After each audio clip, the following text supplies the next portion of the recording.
All right. Well, hello and welcome to the Creative Nectar podcast. I am Stephanie Gray. And I'm Jenny Hahn. Hi, everyone.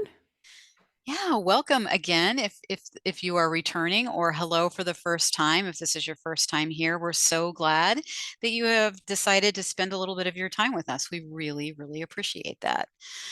Um, Today, I think we're going to be talking about creative transformation, as a way to transform from the inside out, like we talk about so often, as a practice for meeting the needs that perhaps we didn't receive when we were younger, as our adult selves, and how that can dramatically shift things in the present for us. And I can speak for myself for sure that I know that that has happened. So I think that's basically what we're going to talk about. Repatterning memory, perhaps, would be another way to put it. Mm, mm. Yeah. Yeah, yeah. I'm excited for this conversation. This is definitely something that's come up a lot in the studio over the years and a really powerful aspect of process art and any form of creativity, really. Yeah, Yeah. when we realize we can use creativity as a tool for this sort of transformation, I mean, whew, it's powerful. It is Yeah. powerful. Yeah, Yeah. definitely. Well, do you think Yeah. we should just dive right on Let's in? let's dive in. Yes. Okay. You know me, I like to go to the basics first. Like what is transformation? What can we Yeah, start there? absolutely. I mean, for me, I mean, we all know what the word transformation means, to change, um, the act of changing. But for me, when I talk about transforming from the inside out, I am talking about just what we've said, an actual embodiment, a, a, a change that quite possibly could be happening on a cellular level.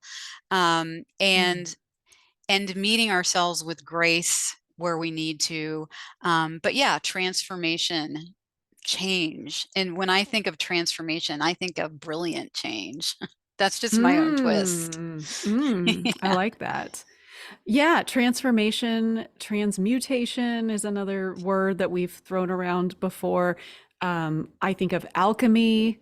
Yeah, it's kind of like, yeah, that magical process of it could even be attributed to like evolution too, of this constant growth and becoming more of that which we are. Yeah, like stepping into wholeness. There's so many different ways to define creative transformation. Absolutely. And one of the things, I think our culture is so big on wanting to just get rid of things, right? So maybe change is something, oh, okay, I have this about me, I want to change it. And you mentioned transmutation rather than transmuting it, which, when I think about transmutation, I think about accepting all of the parts, like you were saying, wholeness, and not throwing anything away, but instead there's this whole alchemy that happens when you intentionally use creativity to get there. So you're not throwing Yeah. anything away, because I really don't know that you can get rid of certain experiences, certain things, but you can Mm. invite them in, receive them with love, and then allow them to inform your life from there. And it's sort of, we've talked a lot about this, asking those parts of ourselves to come to the table and to be welcome. So that's what we're talking about. Yeah. Mm. Mm. Yeah, it makes me think of shifting our relationship to those aspects rather than getting rid of them, like destroying them, banning that, that sort of energy. It's like inviting it in and then shifting either our perception of it or our relationship to that in and of itself can create a form of transformation, a form of integration. And yeah, kind of inviting in what those aspects have to give or to share or to say, maybe to be heard. And I know there's certain philosophies that dive even more deeply into this specifically. Like I have friends, artist friends who study internal family systems and Mm. things like that, which probably goes even deeper into this. But whether or not, I mean, I personally don't have experience with that, but yet these concepts do come up in creativity, in process art. Is I think this is a natural byproduct of creating and showing up to ourselves in this way deeply and with and mindfully, is that there is a natural integration that happens. There is a natural movement toward wholeness that happens, whether or not we even have the language for it. Well said. Absolutely. Absolutely. And there is that magic that happens when we do that, even if it's just like little steps, because that power is in the wholeness. And every bit of those experiences, they must have something to inform us and give us in order to create the magic that we are.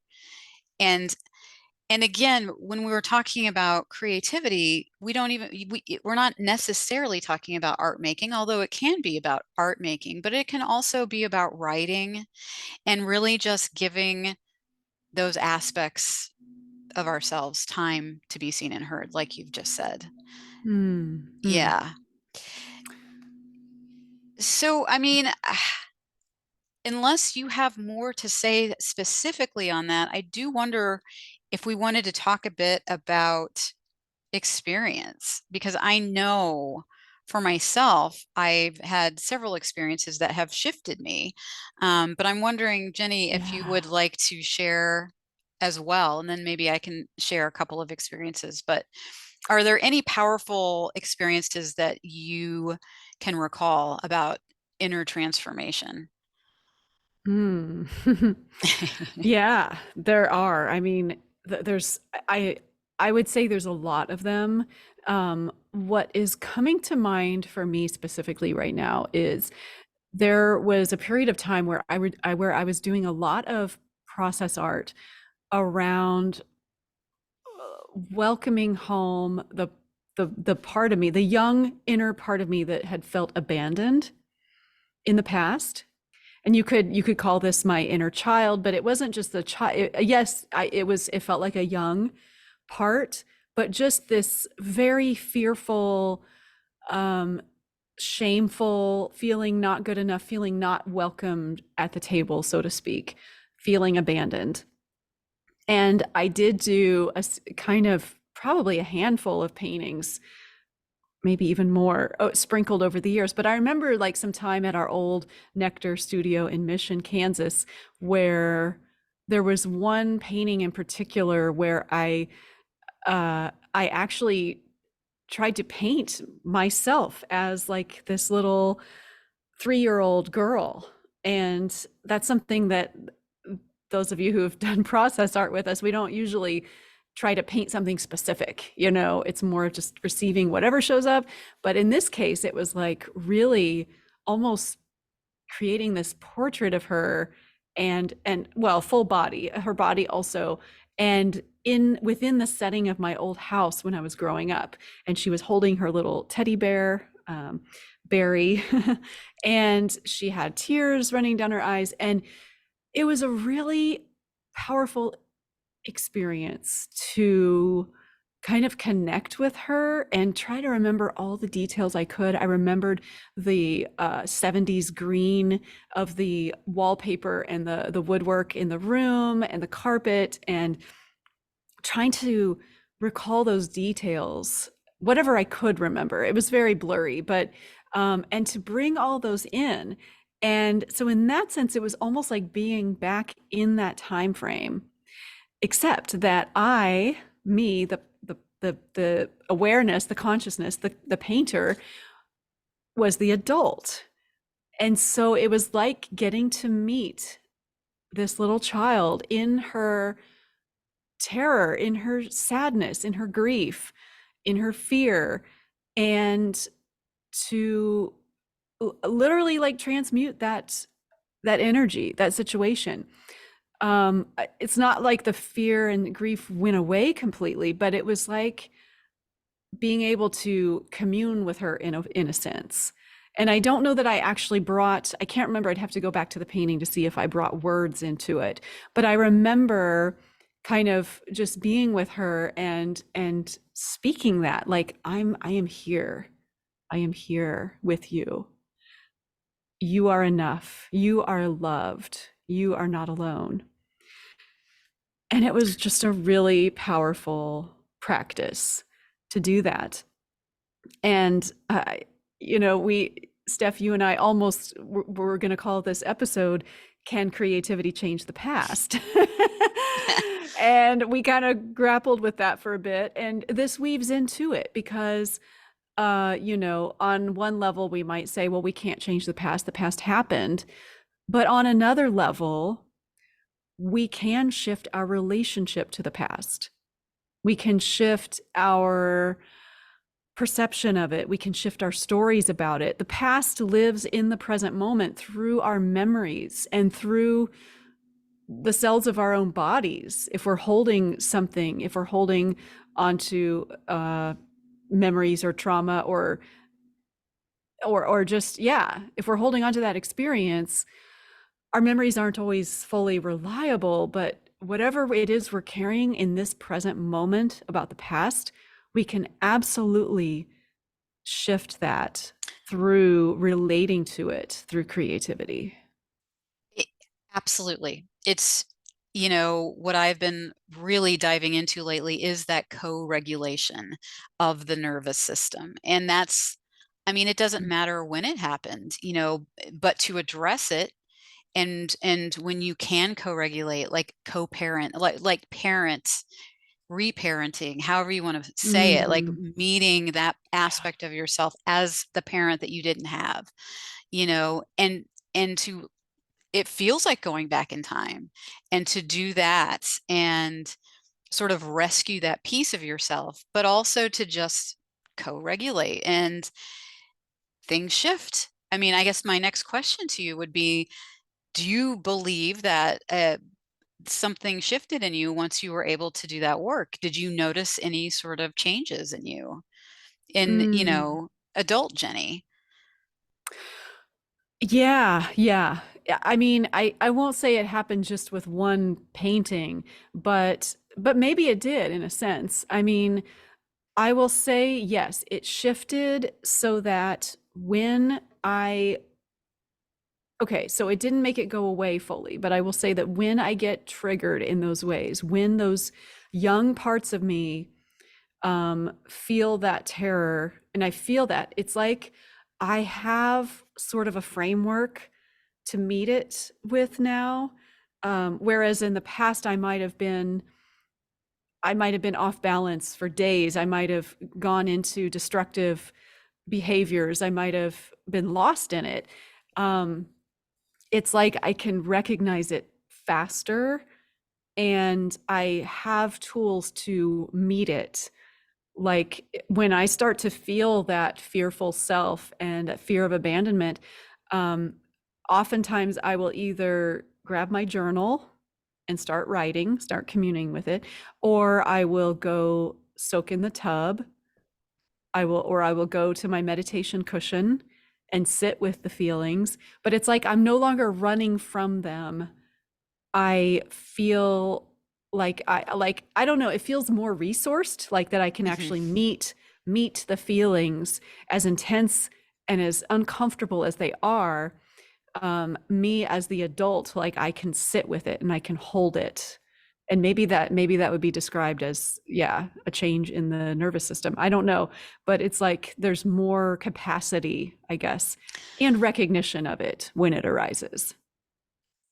That's beautiful. And I think that's sort of like the the nuts and bolts of what we're talking about is like you meet things differently. And it also allows, like you were talking about, capacity to hold things. It allows for the new to Mm. come into your life too. Speaking from my own experiences, like, Yes. oh, okay, I've been doing this work. It's a practice. I'm meeting myself, in the hard places. over and over again, and I'm receiving resilience. Like I am a resilient Mm, person now. It doesn't mean that like you were saying, it doesn't mean things are going to completely go away. I still meet my own abandonment right, stuff a lot, but it's resourced, and my adult right. self can meet that young piece that's feeling edgy. And I now know, like you said, same thing. Like I have my own tools now, and creativity is a big one. Um, but I think for me, one of the big things is to, when I am in this space and I'm creating, to ask that part of myself, what do you need? An example would be, I show up to the page and I'm pissed, I'm angry. And so the very first thing I want to do is move the anger, right? And to express it, and to have a place where it can be held and seen, and just whatever. But once that sort of somatic energy has had its way, then the question is, what can I do for you? Like, what do you need from me? And a lot of times it will answer Mm. back like, I need a boundary, and it needs to be pink, or I need to be held with 5 arms or something, because it's creativity. You can do whatever it asks, and so that you can give that anger or whatever is expressing at the time. It's sort of a something that it needs, rather than just opening it Right, up, expressing it, and then walking away. It's like, okay, how can we, right, that's the transmutation, transformation thing that can happen. It's like, okay, now I will right. ask it what it needs from me. And man, you can find out some Yeah. really interesting things when that happens. That Mm, curiosity, and that, if that anger could speak, what would it say? And then, what do you need from me in this moment? And crazy weird stuff. yeah, Honestly, I can remember many times working with someone who we worked with for years in the studio, who would very often give whatever was coming up for her, like a blanket, or yeah, um, a piece of candy in the painting, just whatever. yeah. When she asked, whatever would come up, she would give that part of her something. And a teddy bear, softness. Yes. Fuzzy It was slippers. fuzzy slippers. Yeah. It was so beautiful, and that Yes. really, like, put the cap on things, instead of just like opening up and then walking away. Right. Like opening up trauma, Mhm. really. I mean, we could be talking on that level. And yeah. And then how do you want to meet it? What can you bring? What can you give it? What is it needing? I mean, that's really that question. What do you need right now? That is such a big question. It really is. And I Yeah. and I think that is the key to small bite-sized changes and transformation. For me, that's what Yeah. I've experienced. Um, I can hold so much more than I used to be able to. And I know, as I continue to practice, I will be able to do even more. And Mm, that's just speaking from somebody who's had, early childhood trauma. And there's just ways to work with that. And boy, it's a game changer, and it's transformation from the right. inside out. Right. And we're speaking here mostly about personal transformation, but I imagine this also could apply on a cultural, societal level as well for those who have experienced cultural traumas and oppression in different forms. I mean, we're speaking from a particular vantage point on the personal level, but it's certainly not limited to that, what creativity can do. Well, and I firmly believe that what we do personally does help globally too, the society in general. And if we all, not all, that's sort of thinking, I don't know that all of us will be able to do this kind of work, but the more of us that can do that, I feel like it is helping the greater whole too. Right, Yeah. right. Yeah, yeah, change does start with from within. Hmm. Yeah. Yeah. Yeah. So do you have a personal story you want to share, Steph, of an image that you worked with that led to this transformation? I have a lot, like you were saying, I do. I have a lot. There's one that I was looking at right before we started, which was a very big anger reaction I had to something. And I'm pretty sure it was a global situation. And oh boy, I felt angry. And so the first thing I did was just to feel it in my body and recognize where it was, what color it wanted to be, and then was able to express that way, and then how it wanted to move. But then an image came through of like what my anger actually looked like. And she had fangs and red flames for hair and just so much. And, I kept this, it was big because I kept asking, what do you need for me to be seen, to be heard, a witness? And I would write things out on the image, and it took a while. But after I had all of that out, then I was able to ask again what she needed. And that's when, like, this pink, beautiful, soft border came through to go right through like her hair and her flames, and to just sort of envelop that with kind of like a hug, if I'm remembering right. Like, I'll Mm, have to go back and look, but it was almost like I need a hug or something like that. And the pink, I remember specifically she wanted pink. So after all of that, like dark and scribble and fire, then there was pink that came in. And it was sort of like just holding her. mm, And I'm telling you, like, it didn't completely go away. Yes, the anger was still, there was still something to be angry about, but how I was able to witness it afterwards, as opposed to just going nuts and going off the handle and all of that. There was a definite shift, a definite shift. mm.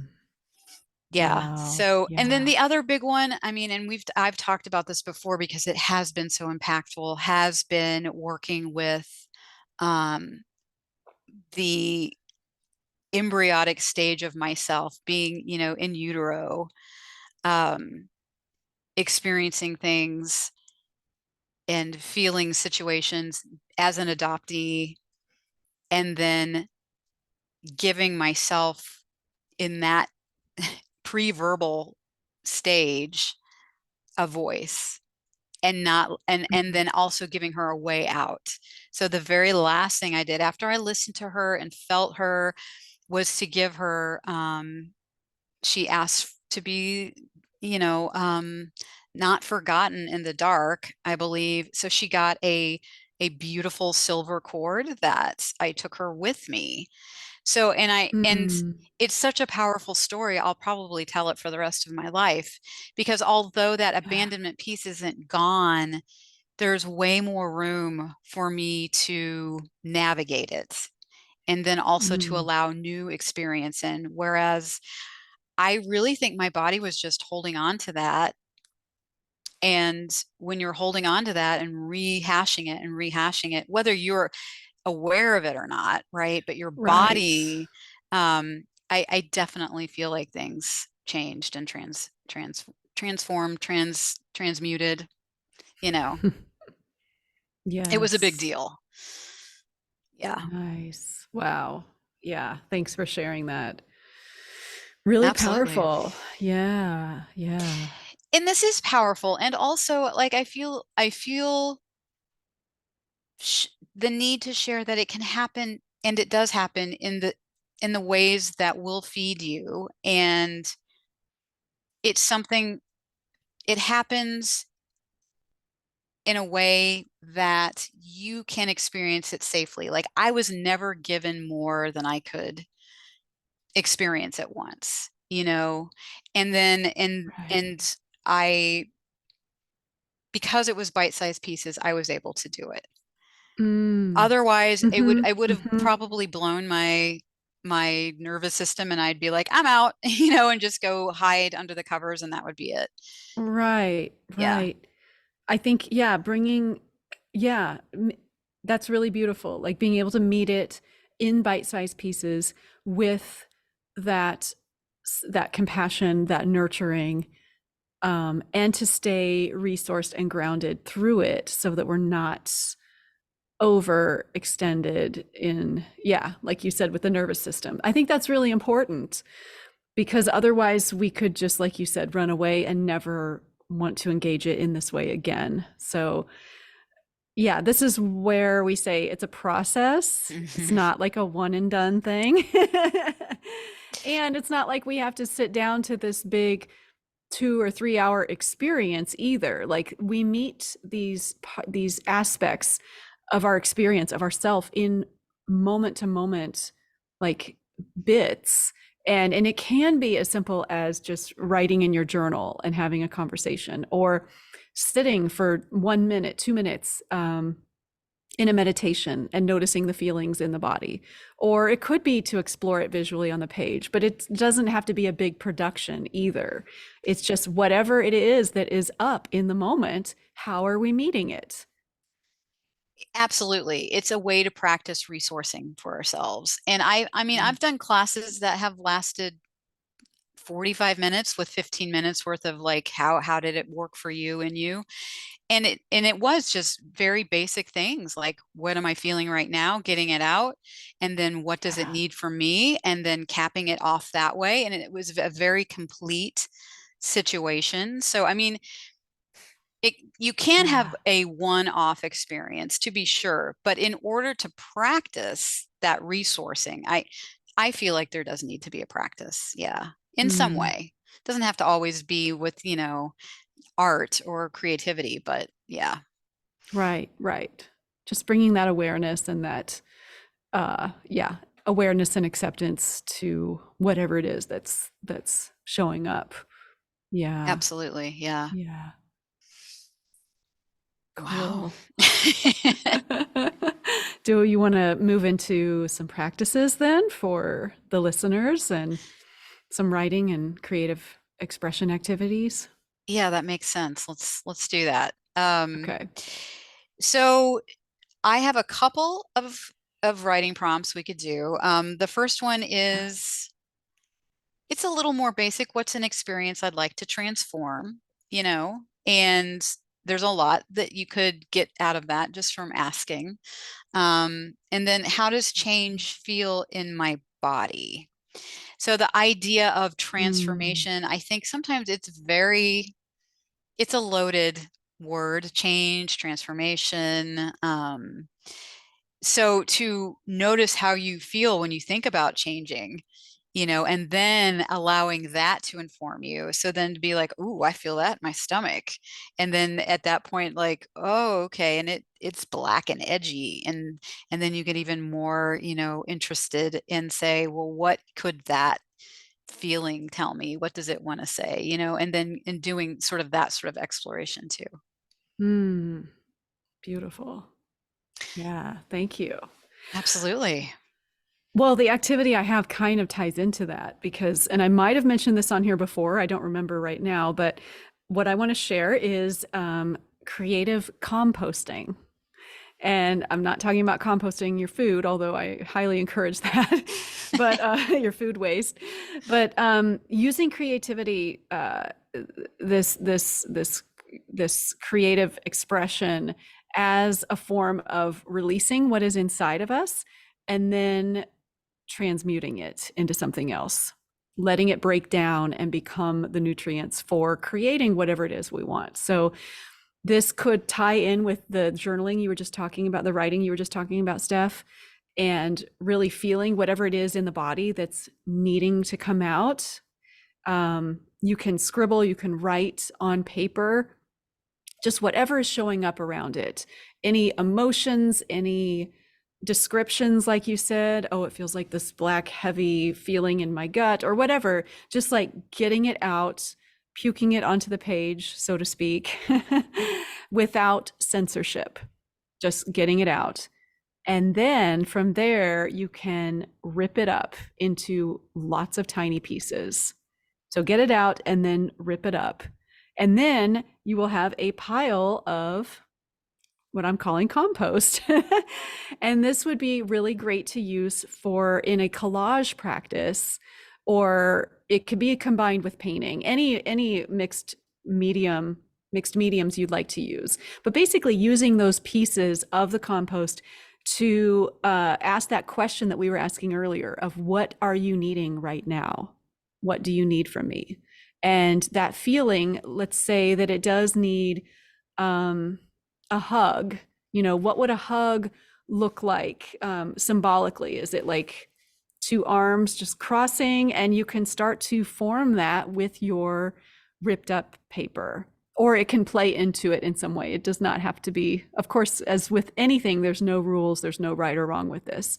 But beginning to use that material to create whatever it is that's needed by that feeling, by that experience. I love that. That's beautiful. And then also I would add, like, if it is wanting a hug, to do a creative hug, but then also like a somatic hug, and really like to give your body Mm, a sense of touch. And that's always helpful for me. So just wanted to, yes, yes. Physical hug too. Yes. yeah. Superpower it. Yeah. Supercharged. Supercharge. Yes, yes. I love that. Wow, what an important, I feel like it's an important conversation. Yeah, I appreciate having the time and the space to talk about things like this with you, Jenny. Likewise, I am so grateful. Yeah. And I know this work has transformed each of us so much. And we're hoping, listeners, that this has helped you as well. And as always, we're here for you in any way we can support. If you feel led to join our online community, the Soul Nectar community, that is a great way to get that direct support and live calls and private Facebook group, all that stuff, and to dive deeply into this. Also, I forgot to mention that the creative compost activity came directly out of my book, Creative Flow, Tap and Express Your Juicy Essence. So I definitely want to put a plug in for that. If this conversation has helped, then that book is a great resource to really explore deeply everything we've been talking about. Absolutely. And, talking about bite-sized pieces, you can take it chapter by chapter as it works in you, Yes. in the time that you need. It's a beautiful thing to have a workbook like that, like a guide. Yeah. Yes. Yeah. Thank you. So that's available through our website. All of these things are available through our website, creativenectarstudio.com. And we hope to Yeah. see you there. Yeah. Absolutely. We would love to hear from you in any way that you feel makes sense for you. Yeah. All right. Well, until next Okay. time, Until next time, be well, everyone, and we will see you then. thanks, everybody.